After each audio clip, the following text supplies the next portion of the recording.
Good morning. Late na nga pala ako nagising. Dapat talaga 2 AM pa lang gising na ako. Dahil nga napasarap ang tulog kagabi, ayan, 4 AM na nagising. Napakaayos. Nag-alarm kasi ako ng 2 AM, pero bakit ganon? Hindi tumunog. Ay hala, napasarap talaga ang tulog kaya hindi na nagising. Nasanay na rin talaga ako magising ng ganitong oras para maglinis lang ng bahay. Kayo din ba? Ganun din ang ginagawa nyo sa umaga? Sensyahan nyo na, maingay itong nasa tabi ko. Yung baby ko, umiiyak na. Aba, parang gusto din mag-voice over.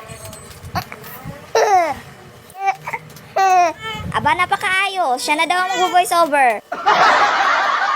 Ang dahilan talaga mga guys kung bakit ako nagising ng maaga, kasi check up ng baby ko. Maaga kaming pupunta sa center. Kinakabahan nga ako dahil bakuna niya ngayon. Nako, good luck na lang talaga. So ayun na nga, inayos ko nga pala yung Christmas tree namin. Baka nako, parang hindi to aabuti ng Pasko. Na para bang gusto na niyang humiga kasi napagod na siya kakatayo. Baka pag napagod nga ito at gusto nang humiga, baka ngayon lang kayo makakakita ng Christmas tree nakahiga. So ayun na nga, balik na nga tayo sa paglilinis ko. Inaayos ko nga pala yung mga gamit dyan sa mga sulok bago ako magwalis ulit. Sa mga oras na yan, magmamap na rin pala ako.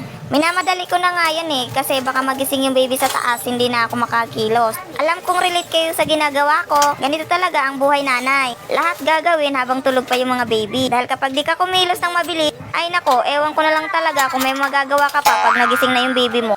Mabilis ang saing na nga lang din ang ginawa ko dyan. At pagkatapos nun, wala na akong gagawin. Yun lang muna for today. Salamat sa panonood!